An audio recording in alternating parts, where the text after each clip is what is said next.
اور اللہ سے ڈرتے رہو. تو گویا جب اللہ سے ڈرو گے، لوگوں سے نہیں، مستقبل سے نہیں، صرف اللہ سے ڈرو گے، تو بہت سی چیزیں خود بخود فائدہ دے گی، وقت کی قدر کرنی آئے گی. اس بات کا یقین رکھیے کہ ساری دنیا کے لوگ مل کر آپ کا کوئی نقصان نہیں کر سکتے. اب جتنے لوگوں سے ڈر لگتا ہے ان سب کے اوپر کراس پھینک دیجیے، یہ میرا کچھ نہیں بگاڑ سکتی، کچھ بھی نہیں کر سکتے. آپ سکون ہی نہیں سکیں گے کیونکہ خوف نکل جائے گا. اور جب خوف آنے لگے کہ یہ تو اللہ کا وعدہ ہے، جب تک اللہ کا اذن نہ کوئی کچھ نہیں بگاڑ سکتا، کوئی بال بیکا نہیں کر سکتا. پھر آپ دیکھیے کہ یہ بھی سوچا کریں کہ آج تک مجھے کس نے رکاوٹ کیا ہے، آج تک میرا خیال کس نے رکھا ہے. جس نے آج تک میرا خیال رکھا ہے وہ کل بھی میرا خیال رکھے گا. مجھے ڈرنے کی کیا ضرورت ہے؟ جو آج تک میرے لیے کافی تھا وہ کل بھی میرے لیے کافی ہوگا. جب وہ ہمیشہ سے ہے اور ہمیشہ رہے گا، مجھے ڈر کس بات کا؟ حی لا یموت ابدا ابدا ذو الجلال والاکرام بیدہ الخیر وہو علی کل شیء قدیر. ہمیشہ سے ہے، ہمیشہ رہے گا، جلال اور قوت والا ہے، عزت والا ہے، ساری خیر اس کے ہاتھ میں ہے. بیدہ الخیر، ساری خیر کا مالک وہ ہے. وہو علی کل شیء قدیر، اور وہ ہر چیز پر قدرت رکھتا ہے. اس کی قدرت، اس کی طاقت ہر ایک سے بڑی ہے.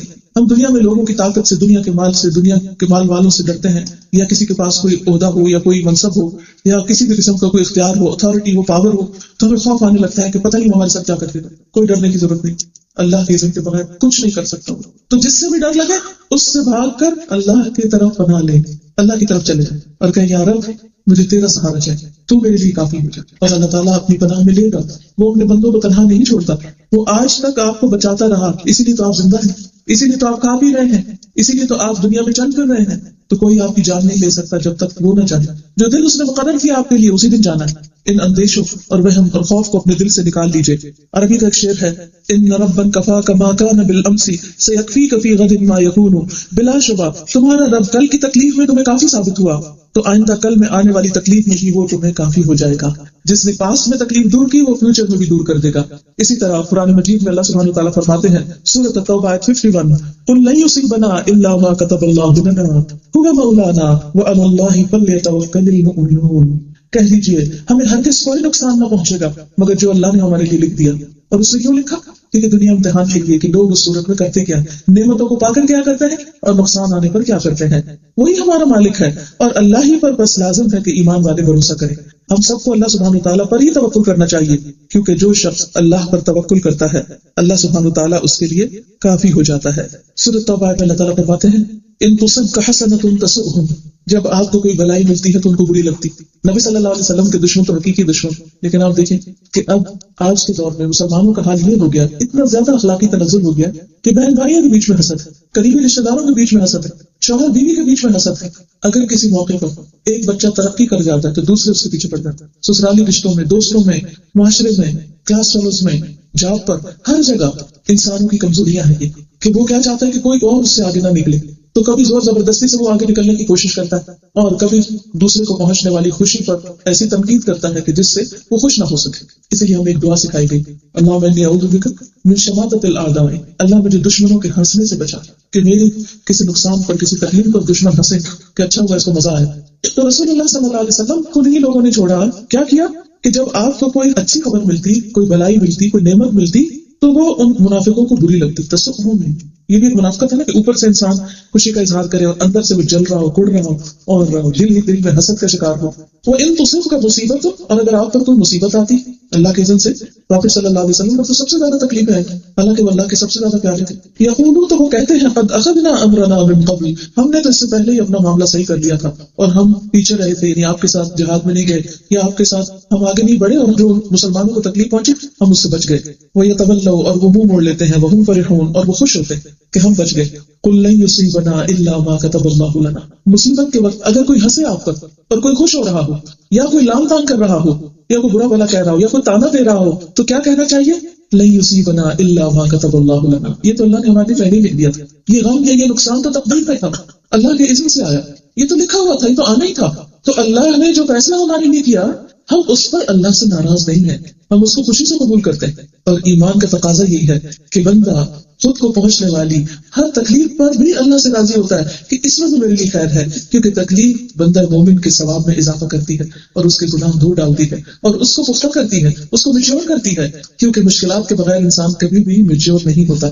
اب دیکھیے چھوٹے بچے کی مثال دیجیے، جیسے چھوٹا بچہ ہوگا نا تو کچھ مائیں ہر وقت بچوں کو اٹھائے رکھتی ہیں، ان کو نیچے نہیں چھوڑتی. نتیجہ کیا ہوتا ہے؟ کچھ بچے سال بھر بھی صحیح طور پر نہ چلنا جانتے ہیں، نہ بیٹھنا جانتے ہیں، نہ بھاگنا، نہ دوڑنا، ان کو آتا ہی کچھ نہیں، کیونکہ انہیں چوٹ کھانے ہی نہیں دی ماں نے، وہ ہاتھوں پر ہی اٹھائے رکھا، کندھوں پر ہی اٹھائے رکھا، کسی وقت رونے ہی نہیں دیا، کسی وقت گرنے ہی نہیں دیا، چوٹ کھانے ہی نہیں دی۔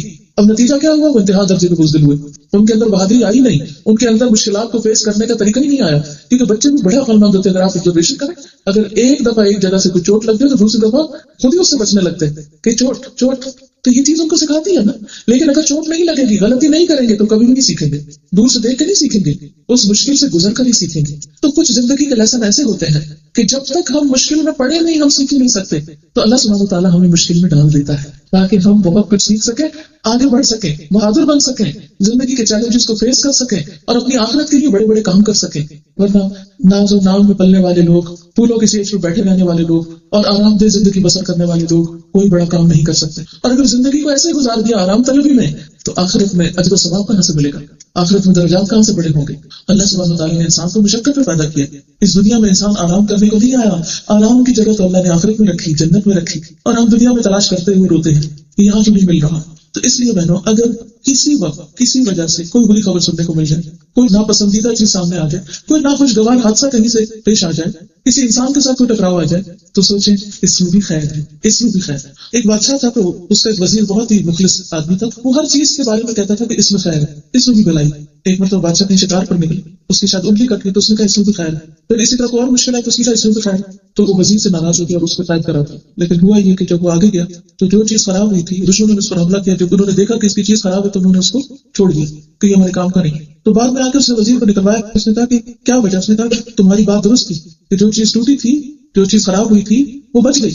جیسے موسیٰ علیہ السلام اور خضر علیہ السلام نکلے تھے تو جب کشتی کے اندر سوراخ تھا تو وہ بچ گئی، اگر وہ ٹھیک ہوتی تو وہ کشتی پکڑ ہی جاتا۔ تو بعض اوقات ہم ایک چھوٹی بھلائی کو دیکھ رہے ہوتے ہیں جبکہ اللہ سبحانہ وتعالیٰ ہمارے لیے ایک بڑی بھلائی چاہتا ہے۔ تو جب کوئی چوٹ لگے تو زبان سے ہی نکلے اس میں بھی خیر ہے، کچھ ہو جائے تو کہ اس میں بھی خیر ہے، کوئی فوت ہو جائے تو کہ اس میں بھی خیر ہے۔ ہو سکتا ہے ہمارے لیے بہت بڑا صدمہ ہو، لیکن اس شخص کے لیے بہت فائدے کی چیز ہو، اس وقت فوت ہو، معلوم نہیں وہ چند سال اور جیے تو لوگ اس کی کتنی ناقدری کریں۔ بعض اوقات ماں باپ انتہائی بوڑھے ہو جاتے ہیں لیکن ہم اپنی لسٹ میں کہتے ہیں یہ فوت نہ ہو، ہم بس دیکھتے رہے ان کو، چلو وہ بستر پہ پڑے ہوئے ہیں، چلو ان کی زندگی کا ایک ایک دن عذاب بن کے گزر رہا ہے، وہ فوت ہو جاتے ہیں تو ہم کہتے ہیں اللہ کیوں اٹھا لیا تم؟ حالانکہ اللہ سبحانہ وتعالیٰ کا ان پر رحم ہوتا ہے، ان کی جو بھلائی ہوتی ہے کہ ان کو اس وقت اٹھا لیتا ہے۔ تو یاد رکھیے کہ ہر چیز میں خیر ہوتی ہے، اللہ کے جتنے بھی ارادے ہیں، اللہ کے جتنے بھی فیصلے ہیں، اس دنیا میں جو کچھ بھی ہو رہا ہے اللہ کے اذن کے بغیر نہیں ہو رہا، اور اس میں بھی خیر ہے اور اس میں بھی بھلائی ہے۔ یہ الگ بات ہے کہ ہمارا علم کامل نہیں تو ہمیں وہ بھلائی نظر نہیں آتی۔ اس لیے اللہ سبحانہ تعالیٰ نے مومنوں کو کیا سکھایا کہ جب منافق تمہاری تکلیف پر ہنسیں، جب منافق تمہاری تکلیف پر خوش ہوں، یا تمہیں نظر آئے کہ تمہارے ساتھ زیادتی ہو رہی ہے، تو کیا سوچو کہ ہمیں کوئی مصیبت نہیں آتی مگر وہی جو اللہ نے ہمارے لیے لکھ رکھی ہے، وہ ہمارا مولا ہے، ہمیں تکلیف میں تنہا نہیں چھوڑے گا، وہ مددگار موجود ہے، کیونکہ اس کا وعدہ ہے لا یکلف اللہ نفسا الا وسعها۔